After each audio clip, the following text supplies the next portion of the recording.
Hello students, Bihar board class 7 math के प्रश्नावली 1.2 में आप सभी का फिर से स्वागत है। आज हम क्वेश्चन नंबर 11 से लेकर सॉल्व करेंगे और इस प्रश्नावली को कंप्लीट कर लेंगे। तो क्वेश्चन नंबर 11 में आप ध्यान से देखें, क्वेश्चन क्या कह रहा है। किसी हिमीकरण यानी कि ठंडा करने की प्रक्रिया में कमरे के तापमान को 40 डिग्री सेल्सियस से 5 डिग्री सेल्सियस प्रति घंटे की दर से कम करने की आवश्यकता है। उस प्रक्रिया के शुरू होने के 10 घंटे बाद कमरे का तापमान क्या होगा। देखिए, अभी कमरे का जो टेम्परेचर है, जो तापमान है, वो है 40 डिग्री सेल्सियस और हर घंटा 5 डिग्री वो कम होता चला जाएगा। तो 10 घंटा के बाद उसकी तापमान कितनी होगी ये आपको बताना है। तो देखिए, हम इसको इस तरह से सॉल्व कर सकते हैं। जैसे पहला घंटा में क्या होगा, 1 घंटे के बाद 40 डिग्री से कम हो करके 5 डिग्री उसमें कम हो करके वो कितना बच जाएगा, 35 डिग्री हो जाएगा। ठीक है ना। दूसरे घंटे के समाप्ति के बाद वो 35 डिग्री में फिर क्या हो जाएगा, 5 डिग्री और कम होगा तो 30 डिग्री पे आ जाएगा। तीसरा घंटा में क्या हो जाएगा, 30 डिग्री से फिर 5 डिग्री कम हो जाएगा तो 25 डिग्री पे आ जाएगा वो। ठीक है। चौथा घंटा में क्या होगा, 25 डिग्री में 5 डिग्री और घट जाएगा तो वो 20 डिग्री पे आ जाएगा। ठीक है। पाँचवा घंटा कंप्लीट होने के बाद वो 20 डिग्री में से 5 डिग्री और कम हो जाएगा तो 15 डिग्री पे आ जाएगा। छठे घंटे की समाप्ति के बाद वो 15 डिग्री में से 5 डिग्री और घट के 10 डिग्री पे आ जाएगा। सातवें घंटे में 10 डिग्री में से 5 डिग्री और कम होगा तो वो 5 डिग्री पे आ जाएगा। और आठवां घंटा में क्या होगा, 5 डिग्री में से फिर 5 डिग्री वो घट करके 0 डिग्री पे आ जाएगा। ठीक है। और नौवां घंटा में क्या होगा, 0 डिग्री में से 5 डिग्री और कम होगा तो प्लस माइनस माइनस में 5 डिग्री चला जाएगा वो। ठीक है। और 10वें घंटे में -5 डिग्री में -5 डिग्री और कम हो जाएगा तो माइनस माइनस प्लस और साइन माइनस का तो -10 डिग्री पे 10 घंटे के बाद उस कमरे का टेम्परेचर क्या होगा, -10 डिग्री। और यही होगा आपका आंसर। आई होप कि आपने बहुत अच्छे से समझ लिया होगा। अब आते हैं क्वेश्चन नंबर 12 में। 10 प्रश्नों वाले एक कक्षा टेस्ट में प्रत्येक सही उत्तर के लिए अगर आप सही उत्तर देते हैं तो आपको 5 अंक दिए जाते हैं और प्रत्येक गलत उत्तर के लिए आपको -2 अंक दिए जाते हैं, मतलब 2 अंक काट लिए जाते हैं। एवं प्रयत्न नहीं किए गए प्रश्नों के लिए 0 दिया जाता है। आपने जो प्रश्न का उत्तर नहीं दिया तो उसका कोई नंबर नहीं मिलेगा, आपको 0 मिलेगा। अच्छे से समझ लीजिए, अगर आपका उत्तर सही होगा तो 5 नंबर मिलेगा, अगर आपका उत्तर गलत होगा तो आपको -2 मिलेगा और आपने उत्तर नहीं दिया है तो 0 मिलेगा। अब इसके आधार पे 3 प्रश्न यहाँ पे दिए गए हैं। पहला है, मोहन 4 प्रश्नों का सही उत्तर और 6 प्रश्नों का गलत उत्तर देता है, उसके द्वारा प्राप्त अंक कितने हैं। देखिए, मोहन क्या करता है, 4 प्रश्नों का सही उत्तर देता है तो 4 गुना 5 उसको मिल गया 20 नंबर। ठीक है। और 6 प्रश्नों का गलत उत्तर देता है तो 6 गुना क्या हो जाएगा, -2 तो 6 दूना 12 माइनस में 12 आ जाएगा। तो उसके द्वारा प्राप्त अंक, तो प्राप्त अंक बराबर क्या होगा, 20 नंबर उसका आया था, उसमें से 12 नंबर उसका क्या हुआ, चला गया। तो 20 में से 12 गया तो क्या हो गया, 8 नंबर उसको टोटल मिलेगा। तो इसका आंसर क्या होगा, 8। देखिए, 20 नंबर उसने सही जवाब दिया और 12 नंबर उसने गलत जवाब दिया तो प्लस माइनस हो गया, प्लस माइनस माइनस 8 नंबर उसको टोटल मिलेगा। और अब इसका दूसरा नंबर देखते हैं। रेशमा के 5 उत्तर सही हैं तो सही उत्तर के लिए 5 अंक मिलेगा और 5 उत्तर गलत हैं, उसके द्वारा प्राप्त अंक कितने हैं। देखिए, रेशमा ने क्या किया, 5 सही जवाब दिए हैं उसने तो उसको 5 नंबर मिलेगा 5-5 करके, तो 5 बचे 25 नंबर हो गया उसका सही जवाब। और 5 उत्तर उसने क्या किए हैं, गलत भी कर दिए हैं तो 5 गुना -2 हो जाएगा तो 5 दूना 10 -10 प्लस माइनस माइनस 25 नंबर सही जवाब के लिए और -10 आया उसका गलत जवाब के लिए। तो उसके कुल प्राप्तांक कितने हो जाएंगे, कुल अंक बराबर 25 में से आया था, उसमें से 10 कट गया उसका, तो 25 में से 10 गया तो 15 अंक उसका आएगा। कितना आएगा? 15 नंबर आएगा उसको टोटल। ठीक है ना। और अब देखते हैं इसी का क्वेश्चन नंबर 3 में क्या कहता है। हिना ने कुल 7 प्रश्न हल किए हैं। 7 प्रश्नों का हिना ने उत्तर दिया है, उनमें से 2 के उत्तर सही हैं। 2 उत्तर सही है उसका, यानी 2 गुना 5 मिल गया उसको, 10 नंबर आ गया। ठीक है, सही उत्तर के लिए 5-5 नंबर मिलता है। और 5 के उत्तर गलत हैं। 5 के उत्तर जो उसके हैं वो गलत हैं, तो 5 को -2 से गुना करना पड़ेगा, क्योंकि -2 है हर एक गलत उत्तर के लिए। तो 5 दूना 10 माइनस में आ जाएगा, प्लस माइनस माइनस होता है। तो उसके द्वारा प्राप्त अंक कितने हैं, तो कुल अंक बराबर क्या हो जाएगा। आपका जो सही जवाब था वो 10 था, और गलत जवाब जो आपने लिखे उसके भी -10 हो गया आपका। तो 10 में से 10 चला गया, तो आपको प्राप्तांक कितना आएगा, 0 आएगा। ठीक है। और अब हम क्वेश्चन नंबर 13 को पढ़ते हैं। एक सीमेंट कंपनी को सफ़ेद सीमेंट बेचने पर 8 रुपये प्रति बोरी के दर से लाभ होता है, प्रॉफिट होता है। और स्लेटी यानी कि ग्रे रंग की सीमेंट बेचने पर 5 रुपये प्रति बोरी की दर से हानि होती है। अब इसके आधार पर आपको क्वेश्चन दिया गया है। क्वेश्चन नंबर ए में है, किसी महीने में वह कंपनी सफ़ेद सीमेंट की 3000 बोरियां और स्लेटी सीमेंट की 5000 बोरियां बेचती है, उसका लाभ अथवा हानि क्या है। चलिए, सफ़ेद सीमेंट बेचने पर कितना होता है, 8 रुपया प्रति बोरी की दर से लाभ होता है। तो उसका लाभ देखिए क्या है। सफ़ेद सीमेंट बेचता है, सफ़ेद सीमेंट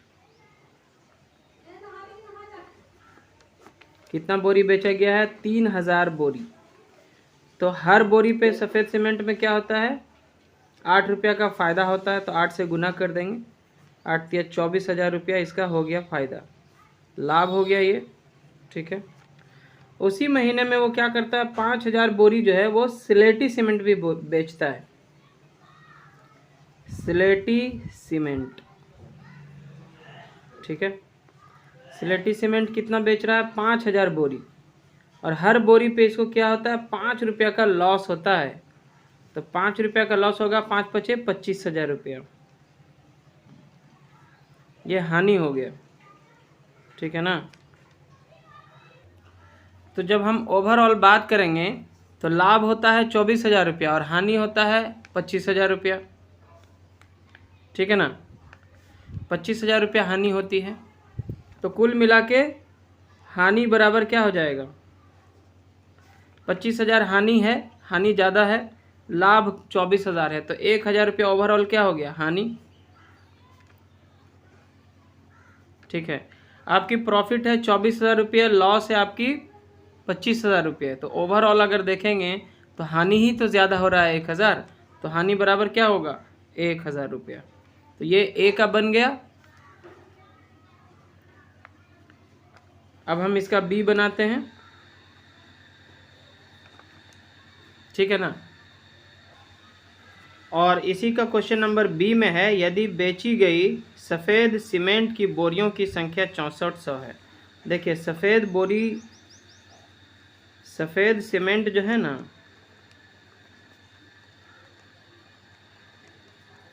वो कितना बेचा गया है, 6400 बोरा बेचा गया है।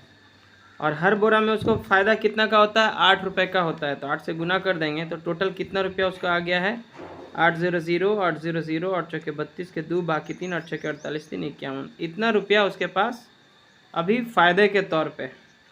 लेकिन क्वेश्चन में बोलता है कि कंपनी की स्लेटी सीमेंट की कितनी बोरियां बेचनी होगी, कंपनी को स्लेटी सीमेंट की कितनी बोरियां बेचनी चाहिए ताकि उसे ना तो लाभ हो और ना हानि हो। तो स्लेटी सीमेंट जो है, स्लेटी सीमेंट बेचने पर जो है हर बोरा में उसको कितना का लॉस होता है, 5 रुपये का लॉस होता है, 5 रुपये का। और यहाँ पे फ़ायदा आ चुका है कितना, 51,200 रुपये का। तो 51,200 रुपया में जब हम 5 से भागा दे देंगे, मतलब तो हमें बोरियों की संख्या निकल के आ जाएगी, क्योंकि हर बोरी में 5 रुपये का लॉस हो रहा है और टोटल हमको 51,200 का फ़ायदा हो चुका है। तो हम और कितना बोरा बेचें कि हमारा 51,200 मतलब 51,200 फ़ायदा हुआ है और घाटा भी हमारा 51,200 का हो जाए, तो प्लस माइनस होकर के हमारा लाभ हानि क्या हो जाएगा, बिल्कुल ज़ीरो हो जाएगा। तो इसके लिए हम बोरियों की संख्या निकालने के लिए क्या करेंगे, जितना हमारा लाभ है उतना में से पर बोरी जितना हानि होता है उससे भाग दे देते हैं। तो पर बोरी जो हानि हो रहा है वो हमको 5 रुपये का हो रहा है और फ़ायदा है हमारे पास 51,200 का। तो 51,200 में जब आप 5 से भाग दे दोगे तो आपको सिलेटी सीमेंट की बोरियों की संख्या निकल जाएगी। तो आप इसमें जब भाग देते हैं तो यहाँ पे भाग दे के आपको दिखा देता हूँ। 5 से हमको भाग करना है 512 और 200 में, तो 5 इकाई 5 हो जाएगा। इसको काट देते हैं, 1 उतार सकते हैं यहाँ पे हम, लेकिन भाग नहीं लगेगा तो 0 दे के हम 2 उतार लेते हैं। 5 दूना 10 लग जाएगा। अब ये 2 बचा, यहाँ पे क्रॉस हो गया और उसके बाद 0 उतारेंगे तो 5 चौके 20 हो जाएगा। ये कट गया आपका पूरा, ठीक है। और उसके बाद 1 0 यहाँ पे बचता है तो ये भी 0 यहाँ पे हम डाल देंगे। तो कुल मिलाकर के जो है हमारा आता है 10,240 बोरियाँ। ये सिलेटी सीमेंट की बोरियाँ होंगी। इतना जब आप बेचेंगे तो आपका हानि भी हो जाएगा 51,200 रुपया। तो कुल मिलाकर के आपका लाभ और हानि क्या हो जाएगा, 0 हो जाएगा। तो ये आपका इतना बोरी आंसर आएगा। क्वेश्चन नंबर 14 है कि एक विद्युत कंपनी है, एक इलेक्ट्रिकल कंपनी है, जब वो रंगीन टीवी यानी कि कलर टीवी बेचता है तो उसको 80 रुपये का प्रॉफिट होता है, लाभ होता है। और जब वो कोई रेफ्रिजरेटर बेचता है, प्रत्येक रेफ्रिजरेटर पे 60 रुपये का हानि होता है, उसको लॉस होता है। अब इसके ऊपर में क्वेश्चन दिया गया है। क्वेश्चन नंबर ए में है, कंपनी 5,000 रंगीन टीवी और 4,000 रेफ्रिजरेटर एक महीना में बेचता है, तो कंपनी को कितना लाभ या हानि होता है। देखिए रंगीन टीवी पे आइए, पहले रंगीन टीवी कितना बेचा, 5,000 पीस बेचा है और रंगीन टीवी पर 80 रुपया का लाभ होता है, तो इतना गुना 80 हो जाएगा। यहाँ पे 3 0 और 1 0, 4 0 यहाँ पे आप डाल दीजिए और फिर 8 5 40 होता है। तो उसका कुल अमाउंट हो जाएगा इतना, इकाई, दहाई, सैकड़ा, हज़ार, 10,000, लाख, 4 लाख रुपया का वो लाभ हुआ है उसको अभी, क्योंकि रंगीन टीवी पे उसको 80 रुपया करके लाभ हो रहा था, ठीक है। अब रेफ्रिजरेटर पे आते हैं।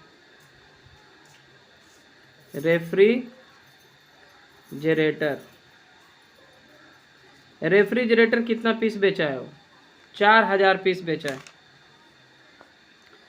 4,000 पीस में उसको 60 रुपया करके लॉस हुआ है पर पीस में। तो यहाँ पे 3 0 और ये 1 0, 4 0 पहले लिख दीजिए आप, 4 0 लिख दिए और 6 चौके 24, कितना हो गया, 2,40,000 रुपया का हानि हुआ है उसका। तो यहाँ पे लाभ ज़्यादा है, हानि कम है। तो ओवरऑल अगर देखेंगे तो लाभ ही हो रहा है, तो लाभ बराबर कितना हो जाएगा,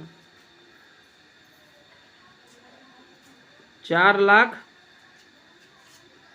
4 पे है आपका 3 2 5 0, माइनस कर देंगे 2,40,000 रुपया, 2,40,000 रुपया। अब घटा दीजिए, यहाँ पे 5 0, यहाँ पे 4 0, पहले 4 0 आप उतार दीजिए, 0 में से 0 गया 0, 0 में से ऐसे 4 0, 4 0 खत्म हो गया। अब देखिए ये 10 में से 4 जाएगा तो क्या हो जाएगा, 6, और ये हो जाएगा 3, 3 में से 2 गया तो 1, ठीक है। 1,60,000 रुपया का लाभ हो रहा है उसको, क्या हो रहा है, लाभ। 1,60,000 रुपये का उसको क्या होगा, लाभ होगा। एक बार अच्छे से आप देख सकते हैं, रंगीन टीवी 5,000 पीस बेचा गया था उस कंपनी के द्वारा और प्रत्येक रंगीन टीवी पे 80 रुपये का फ़ायदा होता है, लाभ होता है। तो 5,000 को जब आप 80 से गुना करते हैं तो आता है 4 लाख रुपया, तो 4 लाख का लाभ होता है। रेफ्रिजरेटर 4,000 पीस बेचता है और प्रत्येक पीस में उसको 60 रुपये की हानि हो जाती है। तो 4,000 को जब 60 से हम गुना करते हैं तो 2,40,000 रुपया हानि हो गया। अब ओवरऑल हम देखते हैं कि लाभ ज़्यादा है, हानि कम है, तो क्या होगा, लाभ ही होगा। तो लाभ प्राप्त करने के लिए हम जो लाभ का अमाउंट है 4 लाख में से हानि को घटा देते हैं 2,40,000 को, तो 1,60,000 रुपया हमारा लाभ इसमें होता है कंपनी को। ये आंसर होगा आपका। चलिए इसी में क्वेश्चन नंबर बी है कि कंपनी द्वारा 4000 रेफ्रिजरेटर बेचने पर कंपनी कितना रंगीन टीवी बेचे कि उसे न लाभ हो और ना हानि हो। रेफ्रिजरेटर पे एक्चुअली उसको 60 रुपये की हानि होती है, तो उसने किया क्या है, 4000 रेफ्रिजरेटर बेचा तो है और 60 रुपया करके उसको हानि भी हो गई है। तो कुल हानि उसको कितनी हो चुकी है, 1 2 3 4 जीरो पहले हमने डाल दिया, 3 जीरो इसका 1 जीरो इसका और 6 चौके 24, 2,40,000 रुपये की हानि हो चुकी है उसको अभी कंपनी को, है ना। किसमें, रेफ्रिजरेटर में, रेफ्रिजरेटर बेचने में। अब कहता है कि कंपनी कितना टीवी बेचे कि 2,40,000 रुपया हानि जो है उसका भरपाई कर ले। तो एक रंगीन टीवी बेचने पर उसको क्या होता है, 80 रुपया का लाभ होता है। तो हम क्या करेंगे, टीवी की संख्या बराबर, इसको रंगीन टीवी भी आप लिख सकते हैं, रंगीन टीवी की संख्या बराबर कैसे निकालेंगे, जितना जो हमको अभी तक हानि हुआ है 2,40,000 रुपये का, इतना में अगर हम 80 से भागा दे दें, क्योंकि हर टीवी पे 80 रुपये का फ़ायदा होगा, तो हमको टीवी की संख्या प्राप्त हो जाएगी। तो इसमें जब हम 80 से भागा देंगे तो इसको हम ऐसे भी लिख सकते हैं, 2,40,000 भागा 80 बटा 80 लिख सकते हैं। अब 0 से 0 को काट दीजिए, ठीक है। 8 से ये 3 बार में कट गया, 8 तिया 24 और इस पे 3 जीरो आप बैठा दीजिए। तो 3,000 रंगीन टीवी उसको बेचना पड़ेगा। कितना, 3,000 रंगीन टीवी। जब 3,000 रंगीन टीवी बेचेगा तो उसको फ़ायदा होगा 2,40,000 का। यहाँ हानि भी 2,40,000 का है, तो प्लस माइनस होकर के -0 हो जाएगा, ना हानि होगी और ना ही लाभ होगा। तो यहाँ पे इसका उत्तर क्या आएगा, 3,000 रंगीन टीवी। सो इस प्रकार स्टूडेंट्स हमने ये प्रश्नावली 1.2 में दिए गए सभी प्रश्नों का हल जान लिया है। आई होप कि आपको ये वीडियो लेसन पसंद आया होगा, हेल्पफुल लगा होगा। अगर आपको ये अच्छा लगा तो लाइक करें, शेयर करें अपने सभी दोस्तों के साथ, और चैनल पे नए हैं तो सब्सक्राइब ज़रूर कर लें। Thanks for watching.